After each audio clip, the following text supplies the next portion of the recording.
The Umayyad Emirate of Córdoba. Establishment. In 755, the exiled Umayyad prince Abd al-Rahman I, nicknamed al-Dakhil, or the immigrant, arrived on the coast of Spain, and according to some sources, the town of Umayyad. He had been on the run for over 5 years, fleeing the wrath of the Abbasids, and had arrived in Spain to set up a refuge for others fleeing the Abbasids, such as himself. News of the arrival spread across the Al-Andalus like wildfire, and when word reached the at the time governor Yusuf al-Firfir, he was not pleased. Luckily for Abd al-Rahman, he had to deal with the rebellion first. During this time, Abd al-Rahman and his supporters quickly conquered Malaga and then Seville, and finally besieging the capital of Al-Andalus, Cordoba. Al-Abd al-Rahman army was exhausted after their conquest. Meanwhile, Governor Yusuf had returned from the quashing another rebellion with his army. The siege of Cordoba began, and noticing the starving state of the Abd al-Rahman's army, Yusuf began throwing lavish parties every day as the siege went on, to tempt Abd al-Rahman to defect. However, Abd al-Rahman persisted, even rejecting a truce that would let Abd al-Rahman marry Yusuf's daughter, and after deceivingly defeating Yusuf's army, Abd al-Rahman was able to conquer Cordoba, where he proclaimed himself Emir of Cordoba in 756. The rest of Iberia was easy pickings, and Abd al-Rahman would soon have control of all of Iberia. Rule. Abd al-Rahman would rule stably after his conquest, building major public works, most famously the Mosque of Cordoba, and helping urbanize the empire while defending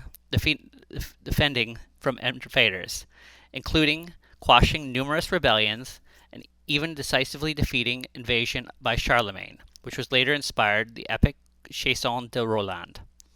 By far, the most important of these invasions was the attempted reconquest by Abbasid's Caliphate. In 763, Caliph al-Mansur of the Abbasids installed an al-Ala ibn Mughith as governor of Africa, whose title gave him dominion over the province of Al-Andalus. He planned to invade and destroy the Emirate of Cordoba. So, in response, Abd al-Rahman fortified himself with the fortress of Cremona with 10th the soldiers of Al-Ala. After a long, grueling siege, it seemed as al-Rahman was about to be defeated. But at the last stand, Abd al-Rahman, with his outnumbered forces, opened the gates of the fortress and charged at the resting Abbasid army and decisively defeated them.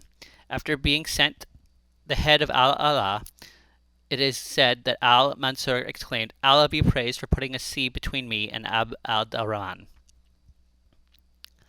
Abd al-Rahman I would die in 788 AD after a lengthy and prosperous reign.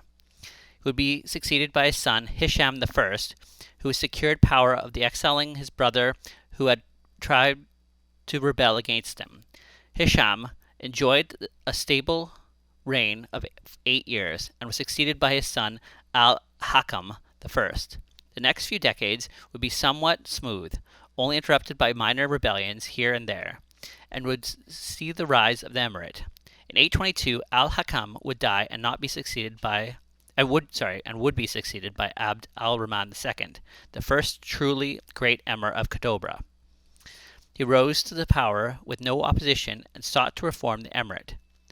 He quickly reorganized the bureaucracy to be more efficient and built many mosques across the empire. During the reign, science and art would also flourish, as many scholars would flee the Abbasid Caliphate due to the disastrous fourth fitna. Notably, the scholar Abdus ibn Firnas would make an attempt to fly, though records vary of the success. In 852, Abd al-Rahman II died, leaving behind a powerful and fit nation.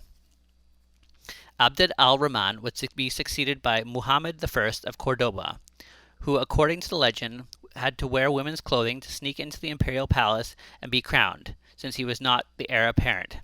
His reign would mark a decline in the emirate, which would be stopped by the legendary Abd al-Rahman III. His reign was marked by multiple rebellions, which would be dealt with poorly and weaken the emirate, most disastrously being the rebellion of Umar ibn Hafsun.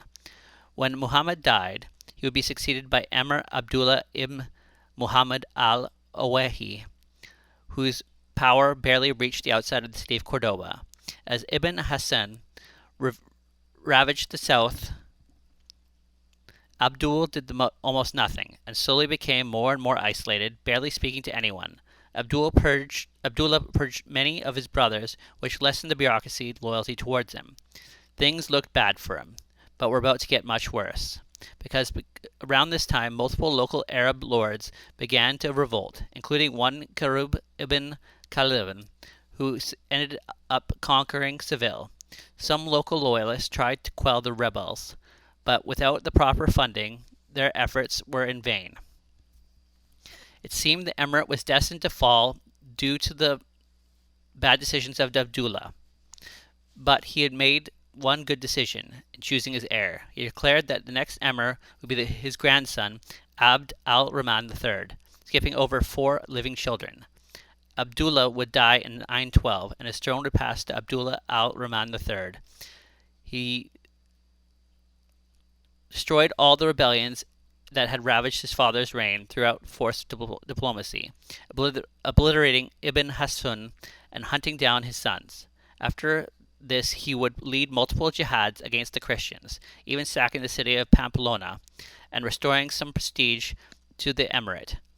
Meanwhile, across the sea, the Fatimids had risen up in force, ousting Abbasid government in North Africa, and declared themselves a caliphate.